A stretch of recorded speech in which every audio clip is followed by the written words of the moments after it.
მოვიდით კვლავ პირდაპირ ეთერში, სადაც არ შეწყვეტილა დებატები რეკლამის დროსაც ქალბატონ ევასა და ბატონ ზაზას შორის. ბატონ ზაზა, რამდენჯერმე ახსენა ქალბატონმა ევამ კომპრომისი. გიცდიათ თუ არა, რომ გიფიქრიათ თუ არა ამაზე ბევრი, რომ იქნებ არის რაღაც სიმართლის მარცვალი იმაში, რასაც ქალბატონი ევა ამბობს, კომპრომისულ ვარიანტში. რა შედეგს მიიღებდა მთელი ეს პროცესი, თუ კი ქალბატონი ევა მაგალითად ლევან მურუსიძეს არ მისცემდა ხმას. კარგით, მოდი ავიღოთ ესეთი რამ პატივცემულო. თქვენ კარგად გახსოვთ, როცა 2012 წელს ხელისუფლება შეიცვალა და ხალხს ეკითხებოდნენ, რატომ მიცეს ქართულ ოცნებას ხმა, ორი მომენტზე იყო ყურადღება გამახვილებული. ეს იყო სამართლიანი სასამართლო და წართმეული ქონების დაბრუნება სამართლიანობის აღდგენა საერთოდ, ასევე პოლიტპატიმრებთან მიმართებაში. მე მქონია ქალბატონ ევასთან დისკუსია იუსტიციის საბჭოში, როცა ქალბატონ ევა დაინიშნა, სანამ რა ქვია, ნურუსიძეს მიცემდა ხმას და ჩემი ის როცა ჩვენ თქვათ პრეზენტაციაში შევხვედრი ვართ თუ სადაც შევხვედრი ვართ, მე ვამბობდი, რომ ყველა ის მოსამართლე, ვინც პოლიტპატიმრების საქმეზე მიიღო გადაწყვეტილება, ჩემი შეფასებით არ შეიძლებოდა ყოფილიყო სასამართლო სისტემაში. ის რომ ლევან რამდენია ასეთი სულ შეგიძლიათ დაახლოებით არის 50 კაცი. თუ მაგალითად ჩვენ პატივცემულებო არ განვასხვავებთ, როგორი არ უნდა იყოს სასამართლო. პირველ რიგში ქალბატონ ევა მე მგონი დამეთანხმებით, რომ სააკაშვილის რეჟიმი რო წავიდა, სასამართლო სისტემის გადაწყვეტილებები უნდა შეფასებულიყო და ეს ხელისუფლების დიდი ნაკლია, რომ თქვენ ისე მოგიყვანათ იუსტიციის საბჭოში, რომ ელემენტარულად სასამართლოს გადაწყვეტილებები კომპეტენტურ დონეზე არ შეფასდა. მე ვსვავ კითხვას, გერმანიაში როცა ნიუნბერგის პროცესი ჩატარდა და მოსამართლეები და ის პროკურორები გაასამართლეს, რომელსაც უბინძურესი გადაწყვეტილებები ჰქონდათ გამოტანილი სამოქალაქო საზოგადოებასთან მიმართებაში, ეს პროცესი რო არ ჩატარებულიყო, მე დარწმუნებული ვარ, დღეს გერმანია ისეთივე დაბალი დონის სახელმწიფო იქნებოდა, როგორც საქართველო. თუ ჩვენ არ ვთქვით, რომ ესეთი მოსამართლე, როგორც ლევან მურუსიძეა, ასეთი ადამიანი არ უნდა იყოს მოსამართლე, ეს იქნება სამოქალაქო საზოგადოება ამ ჭაობში. ჩვენ უნდა დავდგეთ ყველაფერზე მაღლა და უნდა ვთქვათ, რომ მოსამართლე უნდა იყოს ესეთი და მოსამართლე არ უნდა იყოს ესეთი და რომელი ადამიანების ჩემი შეფასება ეს გამოყატვის თავისუფლების პარკლებში და არავის არ ვაყენებ შეურაცხყოფას. ჩემი შეფასებით, როცა ასეთ ადამიანს რომელიმე ადამიანი დაუჭერს მხარს და ეს ადამიანი გამწესდება მოსამართლის თანამდებობაზე, ყოველგვარი ამგვარი ბატალიების შემდეგ მე ვფიქრობ, რომ ეს ადამიანი იზიარებს იმ პასუხისგებლობას, რა პასუხისგებლობაც ამ ადამიანს აკისრია სამოქალაქო საზოგადოებაში. ჩემი შეფასება, ამას შეურაცხყოფა. ქალბატონო, ერთი ასეთ შეკითხვა მინდა დაგისვათ. აი არ მიგეცათ ლევან მურუსიძისთვის ხმა, გათენდებოდა მეორე დილა და რა მოხდებოდა სასამართლო სისტემაში? იცით რა მოხდებოდა? უახლოეს მომავალში სასამართლო კორპუსი ვერ შეივსებოდა იმ აუცილებელი კადრებით, რომელიც იყო სასიცოცხლოდ მნიშვნელოვანი იმ პერიოდში სასამართლო კორპუსისათვის და რადგან ჩვენ ეს გადაწყვეტილება მივიღეთ უკანასკნელი ორი კონკურსის დროს, ჩვენ 60 მოსამართლე დავნიშნეთ. ამ დაგაშანტაჟეს მოსამართლემა. არავის არ დაუშანტაჟებდა. აბა საიდან ამბობთ ამას? ასე იყო ბატონო ზაზა და ესე დაგაშანტაჟეს და იმათ მიუძღები მე მითხარ თუ დაგაშანტაჟე. არავის არ დაუშანტაჟები ვართ, რეალობა იყო ასეთი. ანუ მურუსიძეს რა ნაბიჯების გადადგმის საშუალება ჰქონდა ქალბატონო, აი რა შეეძლო მას გაეკეთებინა? არ ჰქონდა, უბრალოდ მთელი სასამართლო კორპუსი უჭერდა, მას ჰქონდა უპრეცედენტო მხარდაჭერა სასამართლო. ჰიტლერი ციცი რა მაგარი პოპულარული იყო, ძალიან ბევრი ხალხი უჭერდა მხარს. მათქმევინეთ ბატონო ზაზა, ჩვენ არ შეგვეძლო მარცხაჯულების შეფერხება გამოგვეწვია. მოსამართლეები არ გავიდოდნენ სასამართლო პროცესებზე, აი რას გააკეთებდნენ, ეს მაინტერესებს. არა, ჯერ ერთი მოსამართლეთა თქვენ იცით, რომ დღეს საქართველოში არის მოსამართლეთა საოცარი ნაკლებობა. დღეს საქართველოში ევროპულ ქვეყნებთან შედარებით დაახლოებით 4-ჯერ მეტად არის ქართველი მოსამართლე დატვირთული, ვიდრე თქვათ ნებისმიერი ევროპელი მოსამართლე. ეს 4-ჯერ თქვათ 100,000 სულ მოსახლეზე თუ ევროპულ ქვეყნებში არის დაახლოებით 20 მოსამართლე, ჩვენთან არის 4 ან 5. ისინი ისედაც ძალიან დატვირთულები არიან. ისინი ისედაც ძალიან ბევრ სარდურავს გამოთქვამენ იმის გამო, რომ ვერ ასწრებენ საქმის განხილვას, ხდება საქმეთა გაჭიანურება, ხარისხზე აღარ არის ლაპარაკი. ამ დროს, როდესაც კიდევ სხვებს დანარჩენს დაუმთავრდა უფლებამოსილება, ჩვენ და კიდევ უფრო შემცირდა მოსამართლეთა რაოდენობა. იმ დროს, როდესაც შემოდიოდა მოწმეთა დაკითხვის ახალი წესი, რომელსაც კიდევ დამატებით მოსამართლეები ჭირდებოდა, ჩვენ სასამართლო დაგვეტოვებინა ასეთ მდგომარეობაში, ეს ნიშნავდა იმას, რომ გამოგვეწვია მარცხაჯულების კრახი, ბატონო ზაზა. ეს იყო ჩვენ ვერ დაუშვებდით ამას. ვინ? ვერ დაუშვებდით არა, ამას. ეხლა ქალბატონო. თქვენ შეიძლება შორიდან უყურეთ, მაგრამ ჩვენ ვიცით შიგნით რა პატიცემულო, მდგომარეობა. ნინო გვენეტაძემ, ეს რასაც ერთი. თქვენ ბრძანეთ, არ დაუჭირა მხარი, კითხვას გისვამთ ლევან მურუციძეს. ესე იგი ნინო გვენეტაძე უშვებდა იმას, რომ სასამართლოში კრახი მოხდებოდა, რო არ დაუჭირა მხარი და თქვენ უკეთესად იცოდით ნინო გვენეტაძეზე რა ხდებოდა ნინო სასამართლოში. გვენეტაძეს ჰქონდა იმის ფუფუნება, რომ მხარი არ დაეჭირა. ჩვენ ამის ფუფუნება არ თქვენი თავმჯდომარეა, იმიტომ რომ ჩვენ ეს იუსტიციის საბჭოში. გადაწყვეტილება უნდა მიგვეღო იმისათვის, მასაც რომ ჰქონდა აღსაჯულება ხმა, არ ქალბატონო. მომისმინეთ, თქვენ იმაზე მეტად გიყვართ ნინო მას გვენეტაძე. კითხეთ ბატონო ზაზა რატო ესე იგი ნინო გვენეტაძეს უნდა სასამართლოს დესტაბილიზაცია, სასამართლოს ადანიშნო და ერთი წუთით ეხლა გავაგრძელოთ ის თემა, რომელიც თქვენ წამოჭერით. ეს საინტერესო საკითხია. რატომ ჰქონდა ეს ფუფუნება უზენაეს სასამართლოს თავმჯდომარეს და რა ფუფუნებაც მას ჰქონდა თქვენ არ ჰქონდა, მას ჰქონდა, იმიტომ რომ მან იცოდა, რომ ჩვენ ამ გადაწყვეტილების მიღებას ვაპირებდით. ანუ მან იცოდა ეს რა მაგარი რამე. მან იცოდა რომ ისედაც წინასწარი შეთანხმებულები? არა ბატონო, ჩვენ წინასწარ რას ნიშნავს? არა წინასწარი ყავით შეთანხმებულები? ჩვენ თქვენ არ ვსაუბრობთ. თქვენ ხო თვითონ ნინო გვენეტაძე მიწოდა, ესე კრიმინალური შეთანხმებაა. რას კრიმინალ თქვენ? აბა რა? ბატონო ზაზა. სავარაუდოდ ეს არ ციხრის სამართალდანაშაული. ბატონო ზაზა, რომელ სფეროში იმყოფებით? აბა წინასწარ იცოდე? თქვენ რაღაცას არ იცით, ბატონო ხალხი გიყურებს და ნინო გვენეტაძე ვიცოდაო რა გადაწყვეტილებას ვიღებდით. ბატონო ზაზა, მე არ ვიტყვამს იცოდა, მას შეძლო ევარაუდა ჩვენ არქით რა ქალბატონეა ეხლა აღწალე. სოდნოდა ბატონო ზაზა, დაფიქრდით ერთი წუთი ეს არის კოლექტიური ორგანოა. ეს არის კოლექტიური ორგანოა, აღიარებითი ჩვენება. ბატონო ზაზა, ცოტა სერიოზული იყავით. აბა როგორ ეხლა აღძანა? ჩვენ ნებისმიერ საკითხზე. ერთი წუთი. მოდი გადააღვიათ. ნუ ატეხავთ ხარიშხალს არა. ხარიშხალს კი არა. მოდი ვიცით შესაძლებლობა და ზუსტოს კი ნამდვილად საიდან იცოდა ნინო გვენეტაძე? ძალიან არა საიდან ხვდებოდა ეს მნიშვნელოვანი საკითხია. მოდით მივცეთ შესაძლებლობა და იუსტიციის უმაღლესი საბჭო არის ვაი, კოლექტიური ჩვენ საქართველო ორგანო. რა. არის კოლექტიური საწოდავი, ჩვენ ორგანო. საქართველო. რაზედაც ჩვენ ნებისმიერი თემა, რომელიც განიხილება იუსტიციის უმაღლეს საბჭოს ხდომაზე, რა თქმა უნდა არის დისკუსიის საგანი, დებატების საგანი. ანუ წინასწარ იცოდა რომ მურუსიძე მურუსიძე მაინც გავიდოდა, მაგრამ მას მხარი არ დაუჭირა და არ დაუკავშირა მის გვარს თავის სახელმწიფო. ესე გამოდის. ერთი წუთით. ამიტომ ჩვენ ყოველთვის გვაქვს დისკუსიები ყველა თემაზე. გამოვხატავთ ჩვენ აზრს. იმის და მიხედვით ჩვენ აზრებს გამოვხატავთ. კენჭისყრა ფარულია საზოგადოებისათვის. და ჩვენთვისაც ფარულია, მაგრამ ჩვენ არ გვაკრძალება გადაწყვეტილება. თქვენ ებს ლაპარაკობთ ამ ეთერში ისა.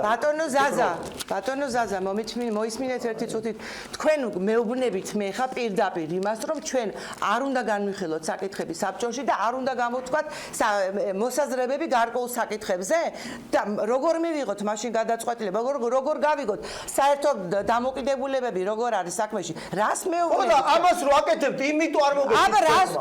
აბა რას ფიქრობთ თქვენ, რომ ჩვენ გარკვეული საკითხზე დამოუკიდებლად ცალკე ვფიქრობ და მე ვაძლევთ? მოდი ასე ვთქვა. წინასწარ სანამ ყველა თემაზე და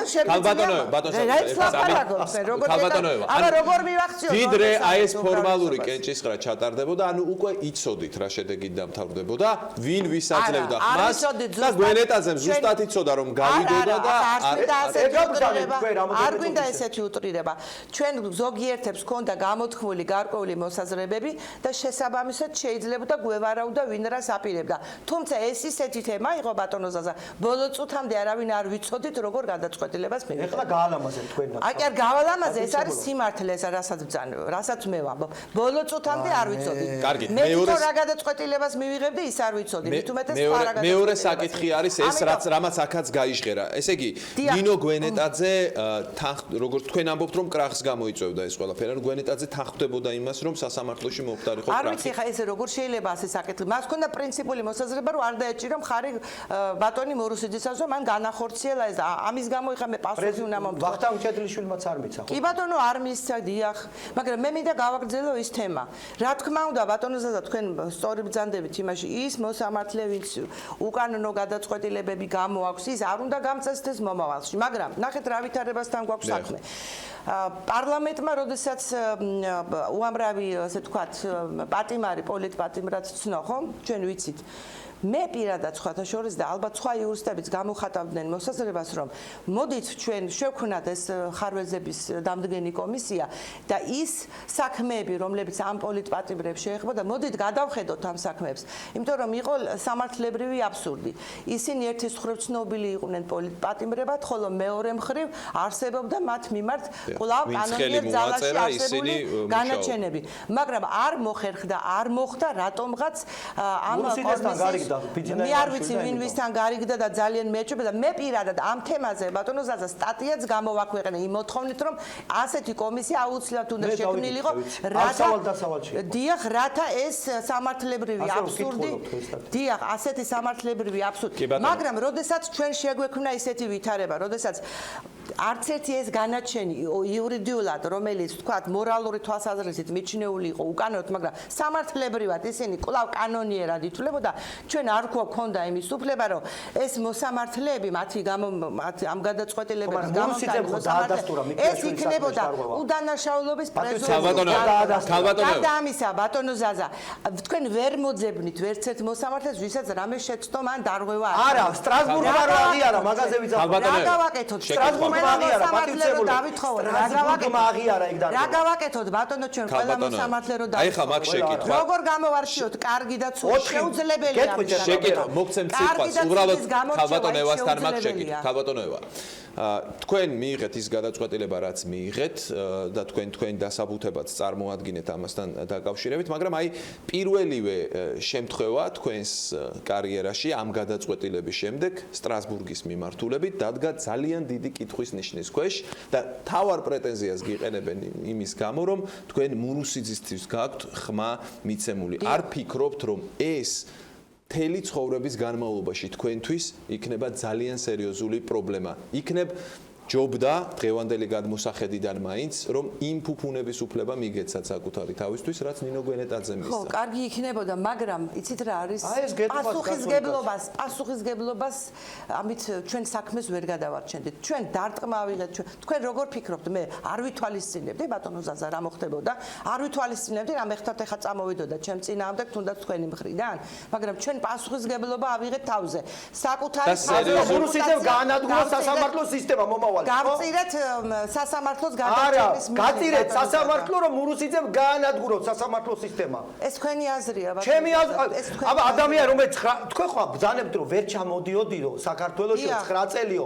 ეს იყო მურუსიძის მართლმსაჯულება, იმიტომ ვერ ჩამოდიოდი. მე არ შემიძლია ერთ ადამიანს დაუკავშირო ყველა გეტყვი, იმიტომ რომ სტრასბურგის სასამართლო გირგულიანის საქმეზე თქვა ზუსტად. სტრასბურგის სასამართლო ბევრ სხვა საქმეზეც თქვა. მიქიაშვილზე თქვა და ორივეგან მურუსიძე ფიქრობდა. არ შემიძლია მე ერთი ადამიანს ერთი არის 4 იყვნენ მურუსიძე, მეიშვილი, ჩინჩალაძე და ცერცვაძე. ეს 4 ადამიანი. არსად არ არის მაგის დოკუმენტები, არსად არ არსებობს. თქვენ ახ მე მეკითხეთ, როდესაც პოლიტპატიმრების საკითხი წამოიჭრა, აქ მეკითხეთ, რამდენ მოსამართლეზეა ლაპარაკი. თქვენ თქვით რომ დაახლოებით 50 მოსამართლეზე. ანუ თქვენ ფიქრობთ რომ ამ 50 მოსამართლისგან სასამართლო უნდა გათავისუფლდეს, ხო?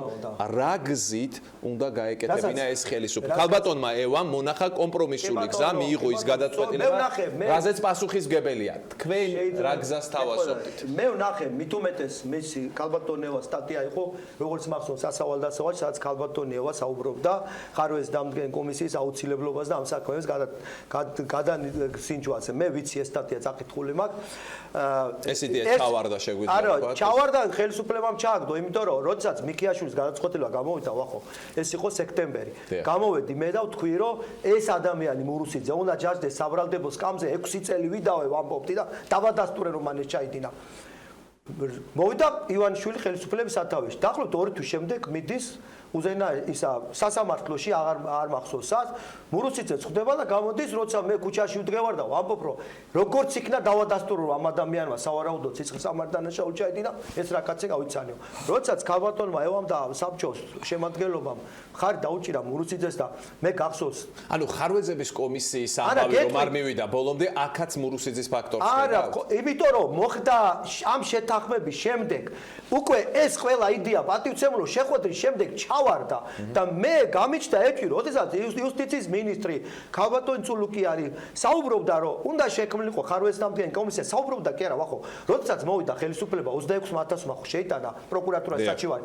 მე 26,000 კაცს მისწერეს, რომ ხარვეზის დამდგენი კომისია შეიქმნება ვარბათ იცი და ამ საქმეს კი, ვადევნებდით ამას აქტიურად. მე კიდე რა გააკეთეს, იცი, აღარ შეიქმნებაო და რა გააკეთა ის ხელისუფლებამ, ეს 26,000 საჩივარი გადააწერა იმ პროკურორებს, პასუხი გაეჩიოდო, ვისაც ეს საწოდავი ხალხი უჩიოდა. ეს მოხდა ყველაფერი, როდესაც იმ ავად სახსენებელი შეხვედრა მოხდა, ჩემი შეფასება ივანიშვილსა და მურუსიძის შემდეგ, არ ვიცი ანუ იქ დაალაგდა მთელი ეს სქემა. მე ვფიქრობ, რომ იმის შემდეგ დაიწყო და ხელისუფლებამ ჯერ ხარვეზის დამდგენ კომისიაზე თქვა უარი, თქვენ გახსოვთ, ეხლა რომ იტყვებია, რომ მე ვიცი ეგ თანხების გამო იწვა. ფინანსური სახსრები იუსტიციის მინისტრმა თქვა ისე როგორც მაშინ თქვენი მეუღლე ბრძანდებოდა უზენაეს სასამართლოს თავმჯდომარე კატასტროფული ბიუჯეტი იყო საქართველოში, მაგრამ მაშინ პარლამენტმა მიიღო, თქვენ თუ გახსოვთ ქალბატონო ევა შევარდნაძის დროს, მე მგონი თქვენ მაშინ იქ მუშაობდით, მიიღო გადაწყვეტილება, რომ გადასინჯული იყო ზვიად გამსახურდიას მომხრეებზე საქმეების საკანონმდებლო აქტით მიიღო და შემდეგ გადაისინჯა. თუ ის ფული არ იყო, მაშინ კატასტროფული ბიუჯეტი იყო და პოლიტიკური ნება იყო. მაშინ საქართველოში რატომ არ გადაისინჯა ეს საქმეები?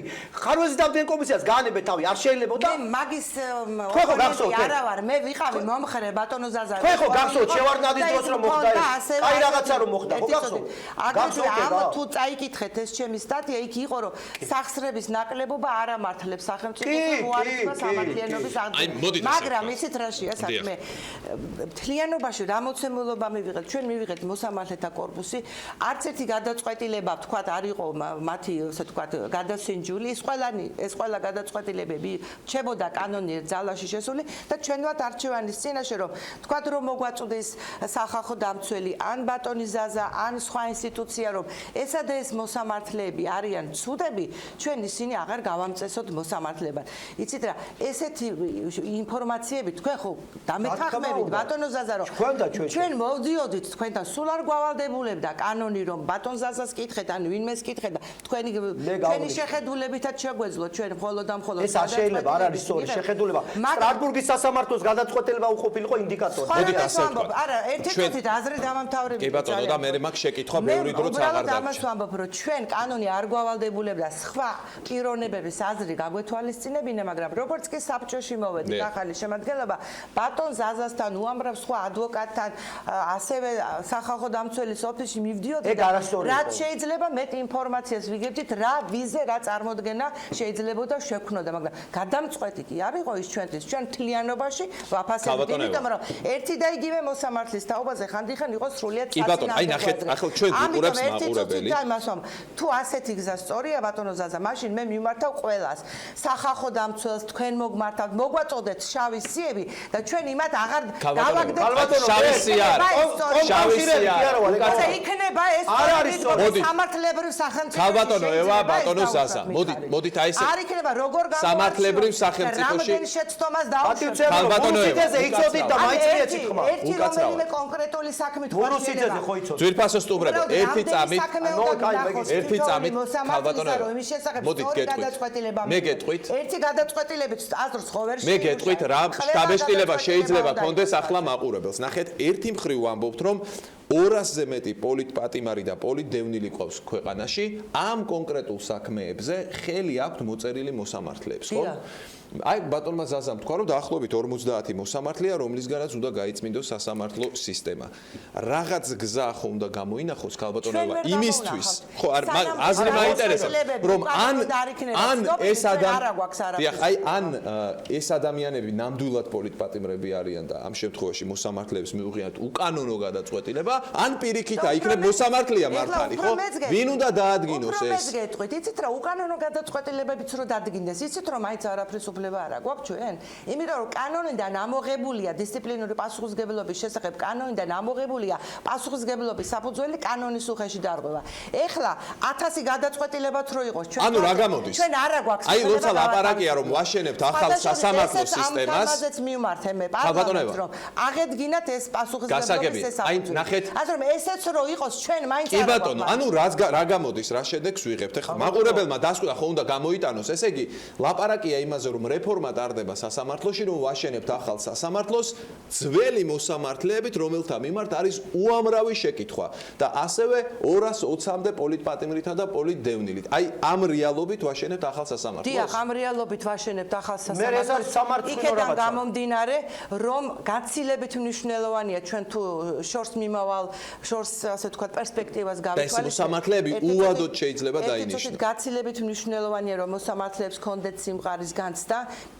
ბევრი მოსამართლე იყო, ვთქვათ, რომელსაც შეცდომა დაუშვა და ასე შემდეგ და ასე შემდეგ და ჩვენ მე მიმაჩნია პირადად, რომ იქიდან ეხლა 50 კაცის ან 60 კაცის გამორიცხვა შეიძლება არ არის მართებული, არ იქნება სწორი და გაცილებით უფრო შეცდომა არის ის სიტყვა, რომელიც თქვა პოლიტპატიმარს დააკმაყოფილებს ქალბატონოევა. პოლიტპატიმარს თუ კი მის წინააღმდეგ უკანონო გადაწყვეტილებაა მიღებული. უჯერეთი უნდა დადგინდეს, უნდა რომ არის დადგინდეს, რა თქმა უკანონო უნდა. გადაწყვეტილება, მან უნდა მიიღოს კომპენსაცია აუცილებლად და მერე საბჭომ უნდა შეაფასოს. თუნდაც მთელ საზოგადოებასთან ერთად რა უფრო სწორია ამ გადაწყვეტილების გამომტანი მოსამართლეები უპირობოდ, რადგან ეს გადაწყვეტილებები გამოიტანეს იმის მიუხედავად მანამდე შეიძლება 1000 კანონიერი გადაწყვეტილება აქვს გამოტანილი, მაინც გავყაროთ თუ მოდით ჩვენ ახლა დავიწყოთ ნულოვანი პოზიციიდან, განვამტკიცოთ სასამართლოს დამოუკიდებლობის გარანტიები და ყველანაირად ხელი შეუწყოთ ამ ხალხს, რომ ის საშინელი პერიოდი, რომელიც მათ გადაიტანეს, მართლაც აუტანელი პერიოდი უამრავი ზეწოლისად, რომელსაც ისინი მართლაც განიცდიდნენ,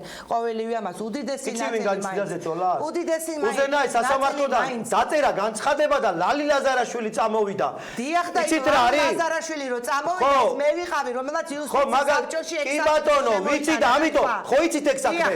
მე ლალი ლაზარაშვილები უნდა დააბრუნოთ და მურუსიძეები უნდა მოაშოროთ იქიდან. ლალი ლაზარაშვილს აღარ შემოუტანია განცხადება და იცი რატო? იმიტომ რომ მურუსიძეს მიეცით ხა. ანუ მურუსიძეც არის მსხვერპლი ამას ამბობ. მე არ ვამბობ რომ მსხვერპლია, მაგრამ ძალიან ბევრი მურუსიძე იყო შემოქმედი. ფაქტობრივად იცით რას ვთხოვთ მოსამართლეებს რატომ არ იყავით გმირები? ამისთვის ვსჯით მოსამართლეებს.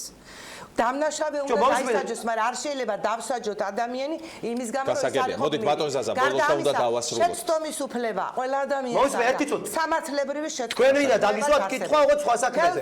სხვა საქმეზე. სასამართლოებს. თქვენ სოფლიოში მითხარით, ერთი წუთი. სოფლიოში მითხარით ერთ ქვეყანას, სადაც გაგიგონიათ ის ფაქტი, რომ უზენაეს სასამართლოს და სააპელაციო სასამართლოებს სიცხლის სამართლის საქმეებზე ერთ დღეში გამოიტანოთ გადაწყვეტილება. ამ ერთი დღის შუალედში. მაცადეთ. რა თმინდა მაგის ხო არ შეიძლება. არ შეიძლება. მე ეს მოსამართლეები. ცუდია, ერთი წუთი ეს მოსამართლეები როგორ უნდა იყვნენ ხალხო? ეს არის შეცდომა. მოსამართლეები საიდან მოვიყვნენ? ეს არის შეცდომა.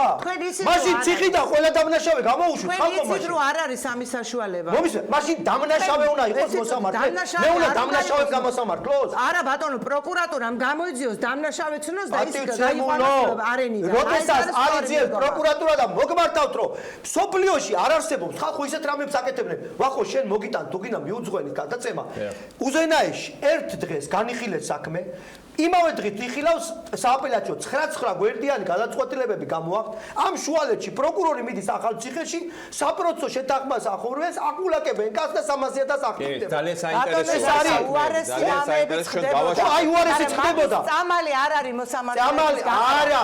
მაგის წამალი იყო მურუსიძის მოშორება იქიდან. მურუსიძის მოშორება და მურუსიძეების იყო წამალი. არა, აი ეგ მიდგომა გამოიყენა სააკაშო. დიდი მადლობა, დიდი მადლობა. ქალბატონოევა, ბატონო ზაზა. ძალიან დიდი მადლობა. საათზე მეტია ვსაუბრობ. ძალიან საინტერესო ჩაიარა ამ დისკუსია, მაგრამ ეს დროც კი არ არის საკმარისი იმისთვის, რომ რა თქმა უნდა ვერ ამოვწურავთ სასამართლო სისტემაში არსებულ პრობლემებს, თუნდაც ხანგრძლივ სატელევიზიო ეთერში. გმადლობთ გადაცემაში სტუმრობისთვის. დღევანდელი ეთერი ამით დასრულებულია. მე ხვალამდე გემშვიდობებით.